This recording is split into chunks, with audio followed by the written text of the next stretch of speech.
If you're a fan of shows like Gilmore Girls, Friends, Ugly Betty or Gossip Girl, you can now add Hello My Twenties to your list. Also known as Age of Youth, it's the ultimate comfort show. It's a perfect study in how to write well-rounded female characters and relationships, and if I could find a way to watch it for the first time again, I absolutely would. The premise is that we follow 5 university students living in shared housing. Every episode takes the time to delve into the lives of each girl as we follow their separate storylines. There was no reality in which this show was created by a man. Written by Park Hyun-sung, the show features the best portrayal of female friendships I've ever seen, and by the end of it, you'll be wishing that you were the 6th housemate. I'll only be talking about the first season because the second season, to me, fails to capture the charm and authenticity of the previous one. Season 1 works as a perfect standalone, even if it ends with some questions unanswered. This video will contain mild spoilers as I delve into the personalities of the characters and the themes, but nothing major and nothing I personally think that will ruin your viewing experience. But if you do want to go in blind, I also recommend just going straight to Netflix. It's such an amazing show and more people should know it and love it.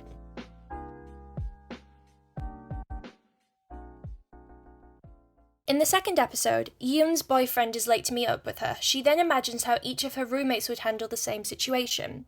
I'll be using this scene to help to introduce you to each of them, as everything you need to know about each girl's personality can be instantly gleaned from this one scene.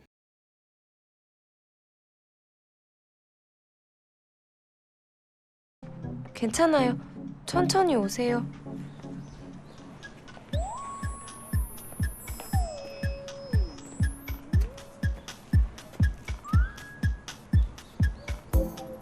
Yoonjae receives a text that the person will be late, and she texts them back saying that it's okay and there's no rush. She then waits outside the building rather than in the reception area, because this is exactly how shy people behave. We will not enter even the doorway of an establishment on our own. What if the receptionist makes eye contact with us? From this scene, we can see that Yoonjae is a very patient person and also a nervous one. The show starts with Yoonjae moving into Bellapok. The other girls already live there, and Yoonjae is the lens in which we enter this world as she starts her first year of university. She meets the other girls living there, and it's not a good experience with any of them. Ye-eun talks down to her and takes her things without asking.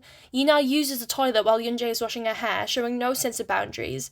Meanwhile, Jin-myung is rude and writes passive-aggressive notes. We don't meet the 4th girl until the end of the episode, and I'll get to why later. Yoonjae is such a good example of an actual shy person. She's not a blank slate, and once she gets comfortable around the group, it's not that she can't speak, she's just quiet. We see realistic moments where she attempts to assert herself and fails. We watch her deal with navigating love for the first time and finding her place within the group of friends, along with navigating the aftermath of a dark secret. Yoonjae has a very interesting duality to her. She's naive and experiencing a lot of things for the first time, but we also learn that she's been drinking since she was very young, and after meeting her mother, we see that she's gone through adultification due to her mother's immaturity. She's studying psychology, which makes sense for someone who is so quiet and observant. Her journey through the show is so lovely to watch, especially the development of her relationship with the other girls. They enjoy teasing her, but it's clear that she is deeply loved by them. The costume department really understood the assignment with all of their characters. Yoonjae's clothes are crisp and cute, but plain in a way where she's clearly trying not to draw attention to herself. She has a distinct style, once again proving that just because you're writing a quiet character doesn't mean they can't be a full person.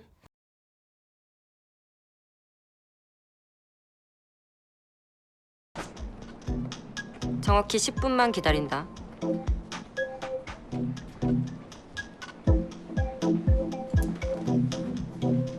Jin-myung receives the text, tells the person exactly how long she's willing to wait for them, and then sits in the reception area. We see from this that she's practical and understanding, but also aware that her time is valuable and expects the people around her to be respectful of this. Jin-myung has one of my favourite storylines. In the first episode, she leaves those notes for Yoonjae, telling her to switch off things that she's not using, but we learn that this isn't simply nitpicking. Jin-myung is a mature student. She's completely supporting herself throughout university, along with paying hospital bills. She works over 3 jobs in order to support herself. The main ones are at a convenience store, and the other at a restaurant. There are scenes where we get direct comparisons where the girls have been hanging out in the same room all day, whereas Jin-myung is getting ready to go to her next job. Like Yoonjae, she is reserved, but it's a completely different flavour. She's strong-willed and also good-humoured when she allows herself to be. She desires to live as freely as her housemates, but is also realistic about her circumstances. She faces the most realistic hardships. The other girls love her, and you'll find yourself joining them in wishing for her to succeed in life. She's studying business with no real care for what her career will be, only that she finds a job with a huge firm that will offer her a large paycheck. This is her ultimate goal, and one that is understandable to anyone from a lower socioeconomic background. Her clothes are also plain like Yoonjae's, but this isn't out of a desire to not stand out, but more out of practicality, as darker clothes don't show stains as easily. The show itself takes the time to point out how all of the other girls have multiple pairs of shoes, while Jin-myung wears the same worn-out trainers every day.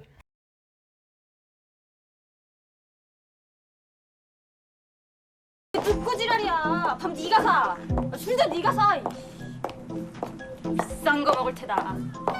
Ji-won receives a text and then marches right into the restaurant and orders the most expensive items on the menu, expecting the late person to pay. We can see from this that she is confident and also believes that time with her should be valued, but is rather childish and inconsiderate when it comes to this belief. Ji-won is loud, often inappropriate, and a genuine joy to watch on screen. We don't meet Ji-won until the end of the first episode, because it absolutely wouldn't have worked if she was there. She's so friendly and kind to Yoonjae that there would have been zero conflict. Despite her beauty and good nature, she struggles to find a boyfriend because of how unapologetically herself she is. She's a journalism major, which makes sense since she's extroverted and genuinely interested in people. We also see that she's impulsive and can be ungrateful for how privileged her life is, finding herself bored with how there are no real barriers or interesting things going on for her, and dealing with this in questionable ways. I will say, the second season is only worth watching for her, as she has a very dark storyline that reveals a lot about why she is the way she is.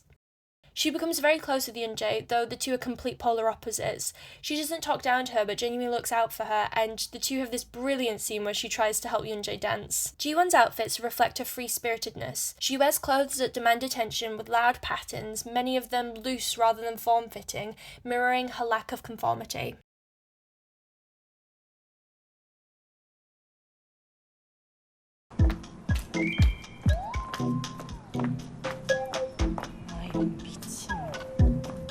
윤 선배라면? Ye-eun receives a text and leaves immediately. She shouldn't be expected to wait around for anyone. This shows us how short her temper is, and how if one set of plans fall through, she can quickly find something else to do. Ye-eun is fierce, outspoken, as well as short-tempered and explosive. She's comfortable living her life the way she wants, but beneath her easiness is a very complicated character who spends time navigating jealousy and wealth. Honestly, I can't say very much about her without getting into spoiler territory, so I'll talk about her through her dynamics with the other girls instead. She tends to come into conflict, particularly with Ye-eun and Jin-myung, in very different ways though. Ye-eun is clearly made insecure by Ye-eun, but refuses to acknowledge this. Ye-eun takes on a big sister role with her, but one that comes out strictly in tough love and irritation. The two girls disapprove of the other's life choices and are constantly clashing in a way that is really fun to watch.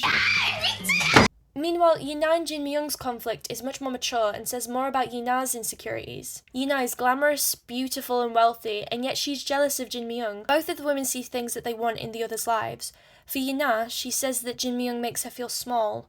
To watch someone with such drive and strong principles is very hard for Ye-eun, who finds herself with excess wealth and feeling directionless from it. Though her exterior is tough, she loves and cares about her friends very deeply, even if she'd be the last person to admit it. She embraces femininity, always wearing fashionable designer clothing reflecting her wealth. Her youth and beauty is of high value to her, and we see this through her form-fitting clothing and how she always looks so put together.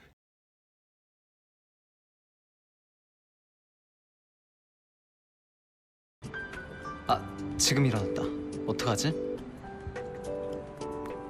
아, 다행이다. 나도 늦을 것 같았는데. 대충 비슷하게 갈 것 같아. Ye-eun is the one imagining how each of the girls would handle the late text situation. She handles it by lying, saying that she's late too. From this, we learn that Ye-eun is willing to make exceptions for her boyfriend's behaviour and that she cares deeply about appearances. Ye-eun wants to be perfect but is very insecure despite her outward confidence. She used to be overweight, and we see this in her constant awareness of her calorie intake. She's even a culinary major. She loves her boyfriend more than he does her, and she claims that this is a positive thing, declaring that if a boy was obsessed with her, she'd find it a huge turn-off. The scene where he's late to meet her continues, and we see that he's completely forgotten that it's their anniversary. Ye-eun gives him an expensive jacket, and he gives her free perfume samples, and then has the audacity to get snippy when she doesn't have a big reaction to the gift. When asked by the other girls what he got her, she lies again and says a weekend away together. She completely commits to the lie, going away for the weekend by herself to save face in front of the others. She can be nosy and a brat, often behaving condescendingly towards Yeonjae, but you can't help sympathise with her. Her boyfriend is her first love, and she clearly needs to strengthen her self-worth. His treatment of her worsens, but we see that from her point of view, there are many good memories for her to look back on, and leaving him would not be an easy thing for her. Ye-eun is as fashion-aware as Yina, but with a much more aggressively feminine style. She wears a lot of pink, conveying her innocence and her performative desire to be seen as cute and pretty.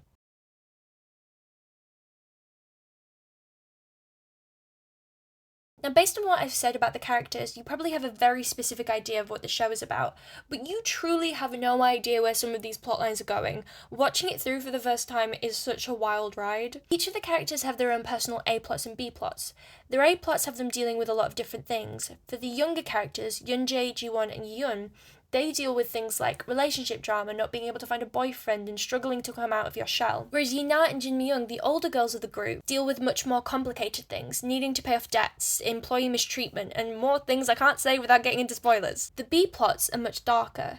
Each of the girls have a secret of some kind, and part of the show is learning more and more about these mysteries. You can hear it in the opening credits. The music is bouncy and fun, but it ends with this very ominous sound, alluding to the darker undertones. Despite all this, Hello My Twenties is unexpectedly very funny. It finds comedy in the dark situations through highlighting how regular people deal with such serious stuff. In terms of the pacing, it's a slow show, but this isn't a bad thing. It takes its time with many sequences where the characters are often silent or we're hearing their inner monologue. It's extremely bingeable because you find yourself quickly sucked into these lives. And on top of everything else, it's so pink.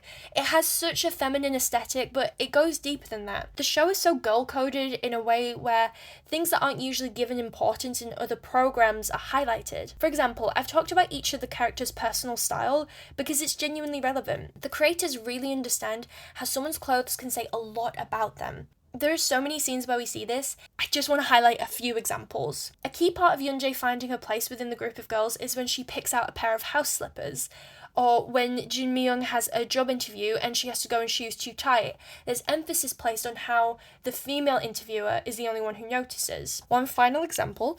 This scene where Ye-eun spends ages getting ready and putting effort into her appearance in direct contrast with Ji-won, who has been on her phone lazing in bed the whole time. The writing of scenes like this feels so purposeful. The writers want you to understand these girls as deeply as possible, and it's done expertly through so much subtext. If you want to see good examples of the show don't tell rule, look no further. The 5 girls live in Belle Epoque. The building is named after an entire French movement translating to the beautiful era, and that's what this is. A love letter to your 20s, the age of youth, and the wide range of responsibilities, experiences, and friendships that come with them.